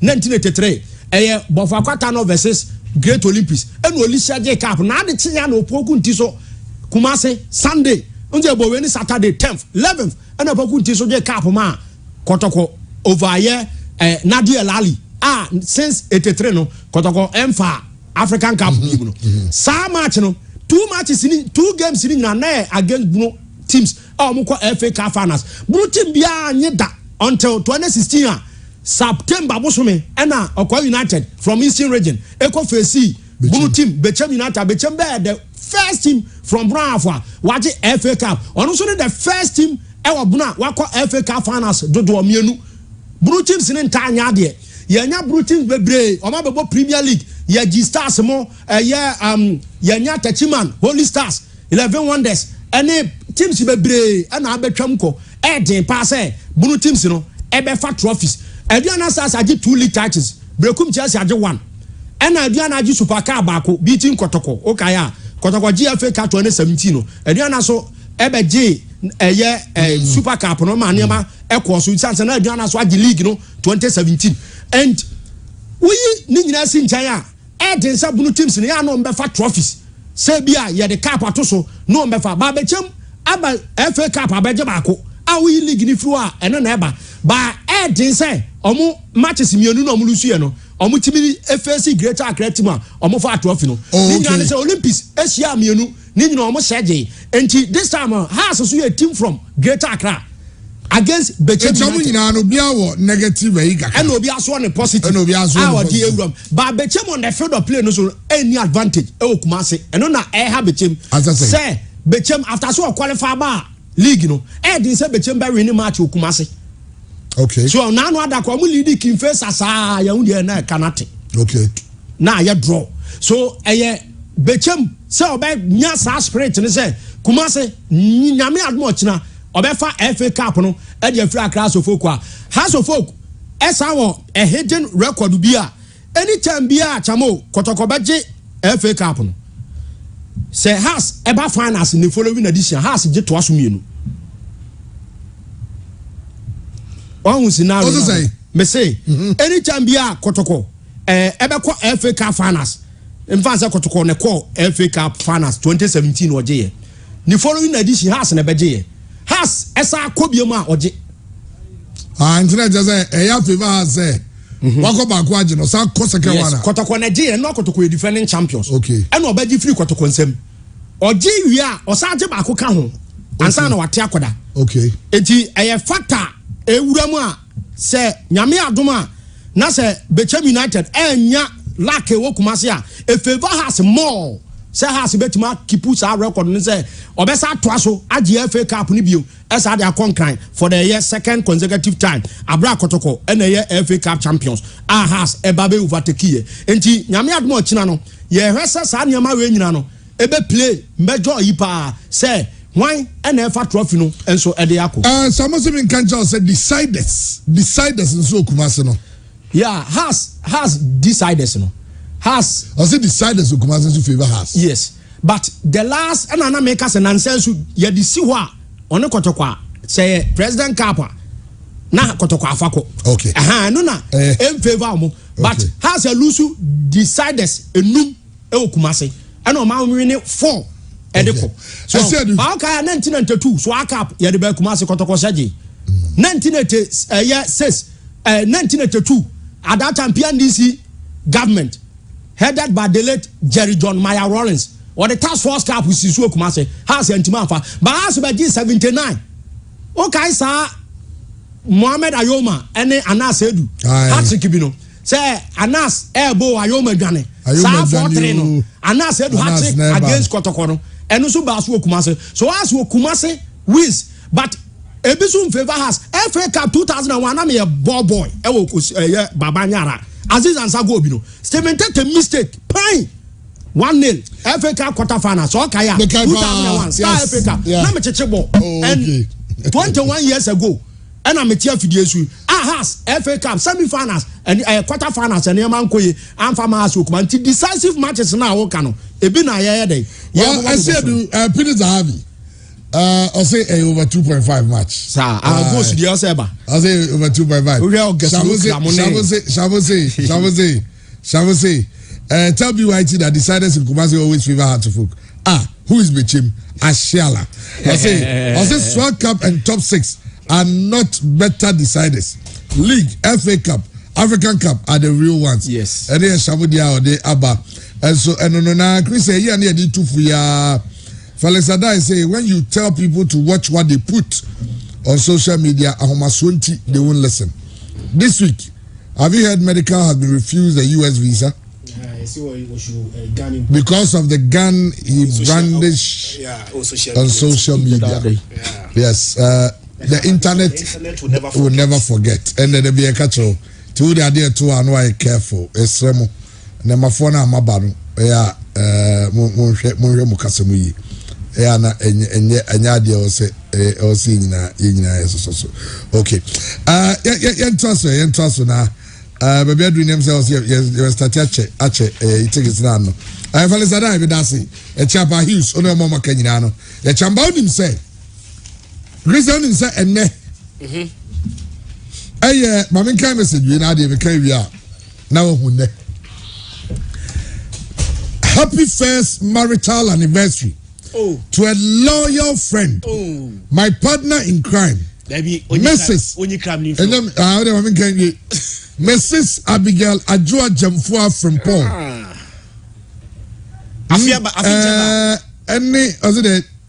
Okay, one down, many more years to go. Of course. God should continue to bless her marriage and keep her and her husband happy at all times. Still waiting for the Godfather title. Wishing her nothing but the best with lots of love. Kokulabi. And I say, happy first anniversary. And from all of us. Abigail, wedding bounce na me tu kwanti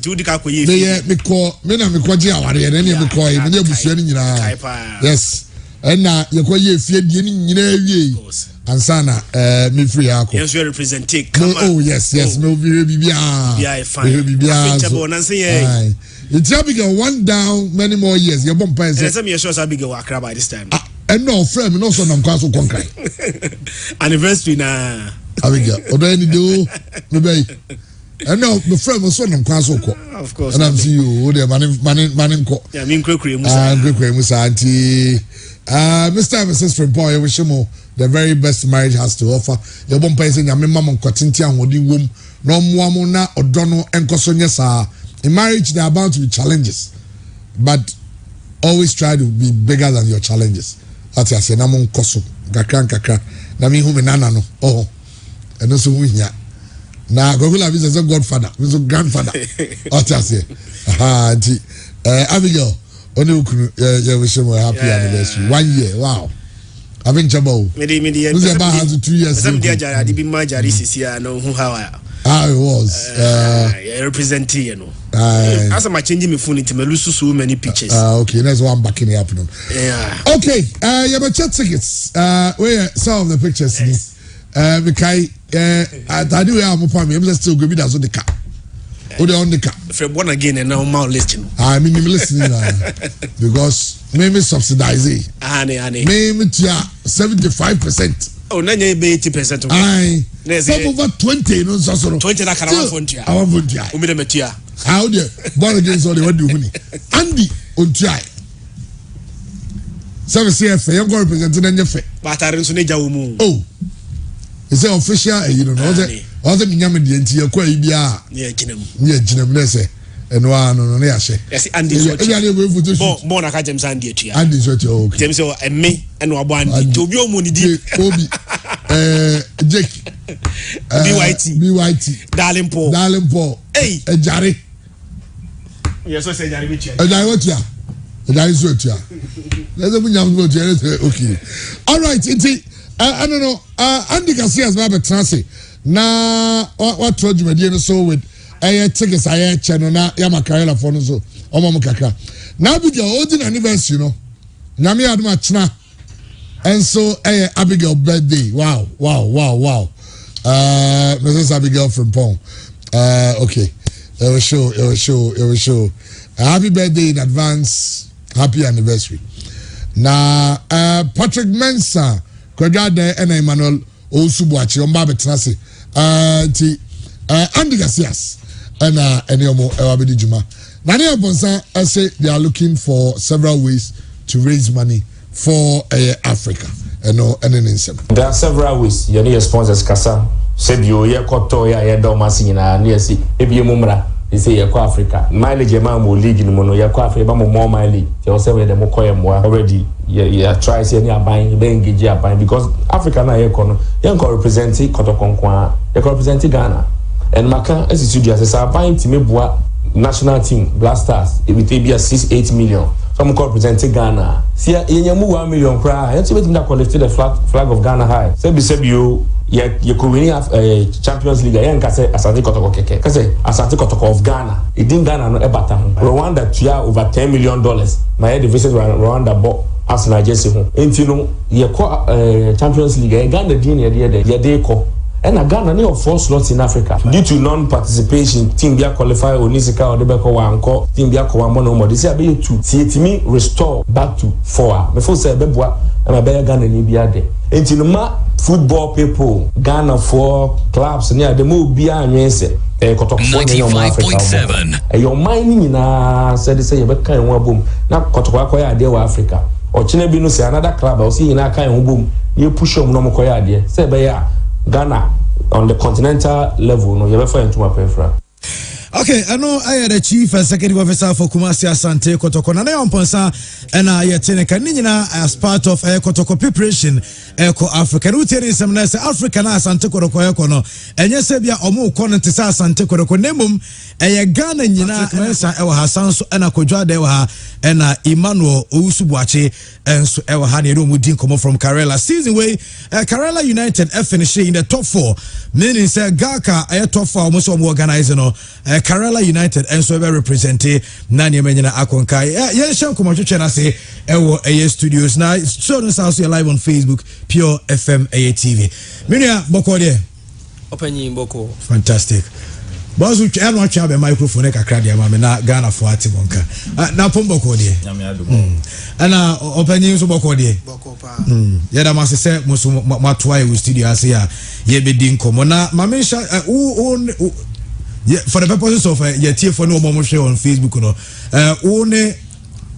Patrick Mensah and Kojo de Mikael and Usubuachi. What is only other Ipoba? Yeah. Oh, fantastic. Mamisha same for Patrick. Meaning question where a general question for Munyana. How was the season? Karela United season of course the Mamu. Ghana Premier League say enough from. Sir Oba Ghana Premier League now maybe at D4. Enough from Krasana season is equal. Kakra we catch team for ni say medical chia we team for season no meka ni say ekoye ma because of say ye team no a genuine team enfa ni say team no na old players no more na ni ho and coach ni buy no be recruitment na offer new players this year na expectation say nke ba be di 4 for na say e be cut off for nanka nkɔfo adwini so saa but technical team no modern more any players no modern more na eja aba wura top 4 nim ti be fa ne say ya boy homodi na ya be wura top 4 nim akwayo mame mra so side of it minim you ever started season more as players because mo na mo ye main principals mo dina mo ambo na top 4 adwene wo mo team before the season be started. Of course top 4 na ehun adwene we team pa because management no na tia say this time around no or say yet me battle for him because of last season effort you put 2 year yes bad down nti I even said this season ye bonya mempa say last season you take a lead na yes I take off from no dey nyame boana say yes I take a lead na yenko e form bio into we are this season so yes chance no enyoma dane last season yes start ye we and this year so yes start ye but ye we into a do point to be a calculation say match we ye win home matches in ye bit me rat top 4 nim into enona yes players as players ye dey team e tena say organize ye meeting ye tia say match we o ti nya point o say be 5 point we wo ha ye team rat top 4 nim into enona e boy am top 4 now ye team rem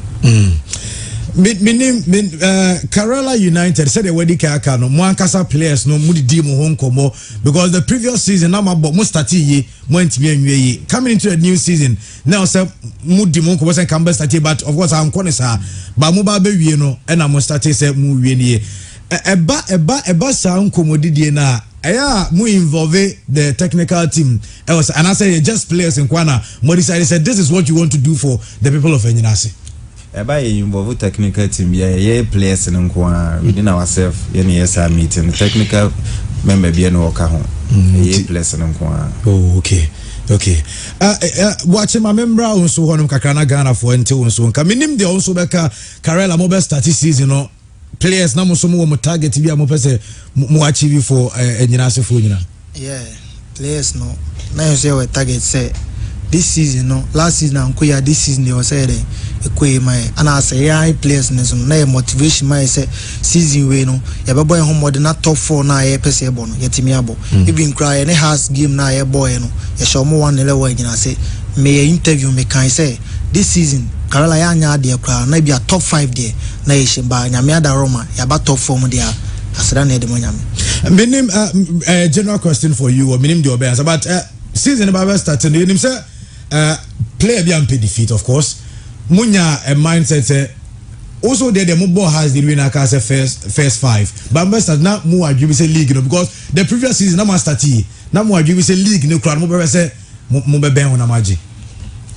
Oh sir question the make say near what agree say ebeko yenim action last year but you starting ye nya na sa but metima ka say ade boa ye pa yetimi e coming back here coach Kobe Mensah the motivation no de my because na ye lose match bia one blame player bia than ye blame games the bia no ye bad training grounds so she in crime ye wa had na de bi o kan players ti ye ya na be turn things around intimo bia be mumbu because the na nyome ekono no you coach bia na o you bia anka we kura obeja team nako ana no you be anka nyoma be say kura mo start here na nkoyi no because it do maybe name say about 10 matches near or 10 points e ho no start say o motivate bibia oni e sha adwen obusa o yesi yenyere ye ho nyoma be tane nyoma be yesi enti start leagues na problem e wo ho within the supporters ne ntina amanu ma nyere enshada amfasa but onya botre ene ye kasa ishe ye nkura ye be fa bibia ya na be turn things around tinyoma started say 10 no anya me nwanwa Patrick mama say involve you be minim how long no abo Karela?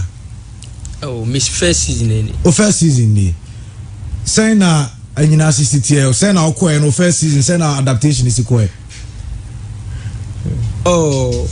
Enyinase e kro bi a team Karela edo makoma so yi and so we players so now ba na say obo homodin a even supporters no epe wasem baby a be fa bia no omu ejeje oso ne ade okay enti de meka ne say so we player na oba Karela team na obo ho modern a enyina se kru ne Karela emma nyina pe wase. Oh, okay. So me so say sa na koma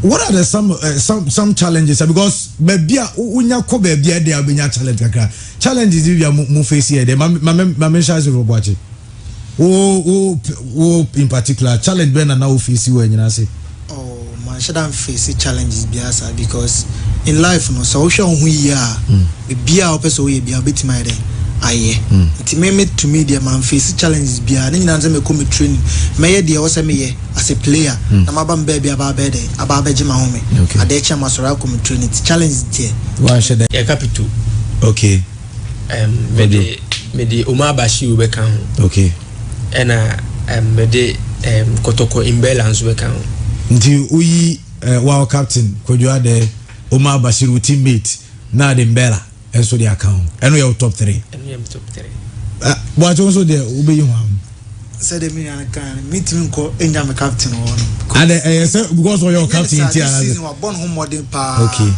just one match and a one ball because your near is good no D card into when me abo match was ball consistently sa ko me see we league no nti me bona ba so o ka me top 3 ho ya won so ka me top 3 ho ana ko to ko 4 striker mbela no so ka me top 3 Kabitu also top 3 me top 3 ya we do be ka so me Karela for no my email but me bisa bo acho say nyanu ntia and say one thing is say me akra ne say nka me na mdi kan sa first kra na nka me mfa me on count because on say Ghana hana nka sana na yam value defenders bebre on so defender o bo edin say you be who than be a midfielder and I say we striker and untia top 3 the top 3 me Omar Bashir me Yawano nam de me ho aka na de ho aka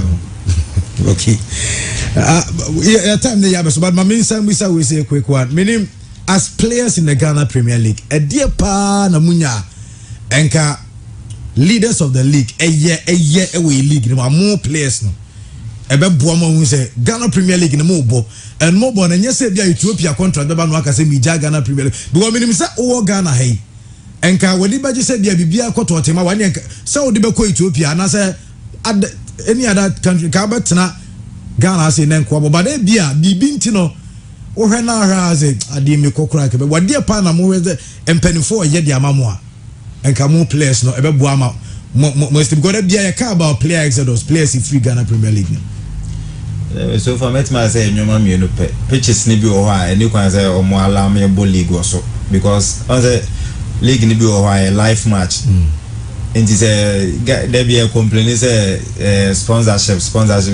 bo who pitches ni bi kra me nya sure say bi o betim de ne sika kra there yeah ti o mo he pitches ni bi o no mo pe sponsorship and family league nim because scanning my clubs and ble clubs ne sofa pa easy Badre goes where Nema Ujiri say as player ye Ghana Premier League no ebe boa ma nya final be ko Ethiopia ne Angola no akwa pre adaptation bia oh to say the make capital kan on say league there say o bonus at least sponsorship e wo ma Emma anijie ebe league nim because of say players no ebe me ho atoye kakra ebe ma team penifo no so omo so ho ato mu kakra nti I think say omo de sponsorship ebe league nim a eno bebo at the same time so to say the capital kan pitches ni bu ho a enye ya mo bre ya e bre e bobo so e bre bu ho a bobo so no na honam nyina ne ya de e o ya so atiase anti you say honso omo hwe honanka omo eye hu bibi mai but also the sikane page no o ka fit ne teammates nyina mo ka about sika in the league no bad pitches yeah me so me dey kakra say sponsorship no ehia in players ne pa sponsorship no because obebo league no na sponsorship bia ni ma e ha dream bebre me dey kakra meet me aka no okay top 4 Karela mo baje I mean it's a big question like question well Kotoko Mediama became Karela Ubusa media ma play bi obeka so obeje. Ubusa kotoko play obeka so obeje. Ubusa bi team play obeka so obeje. Nti bi Karela play mo so obeje. E dey ogidie pa. Say top 4 enya ogidie ba mu sa na ebet manya ogidie age. Top 4. Minimum final words because your time there so final words at the Magana for nyina and sana ya hwe. But minimum quick one on that move stay for Karela the upcoming season. Because they players no Ghana players Oborie ya. But to home scanning tia. So the work sponsorship no be ma me ni say say movement na at times na players ni no. Obi be side move no. And players so obi a breadwinner of Nebusia. Yeah, that's very true. Na Obo Premier League so I nim say Obo na be fee demands on the doors. And also count. Captain, final words to fans in the Ubia Tonka. Did can match ya pure from a team for you now. The Nepal 1% can be one I say I do Saturday so merge my Obi. Yeah, Ubi and Obiama. Okay.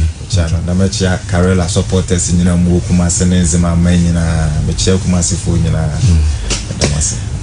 Mammy Patrick. Said the capital account.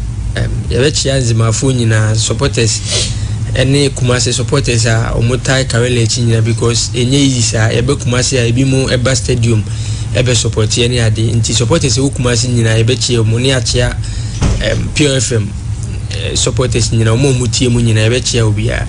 Okay. What if I do chat to him? Yebe chia Pure FM mutie fo nyina na ya do bibia ase na ya jai enzima man so ya do masipa ya danzima man ase supporter abena abenyina mo be tai Karela chi emede we ne matches na match Kumasi fon so nyina because Kumasi na free Kumasi e fie e be fie ani abafie ya do bibia ase say abena abenyina ne kotoko be show mbe support ye da Kumasi man nyina ase. Okay. Eno aye Karela United Mrantia Mensa na eni omudi djuma Patrick Mensah Kwadwo de ono de oye captain de ma aye Karela United Samson Emmanuel Owusubuachi ena aye ni omo etwetwe nkomo from Karela top 4 omo begina omo se ubisa ubia players obeka so mbeji nti omo so omo ogidi se top 4 no mbeji.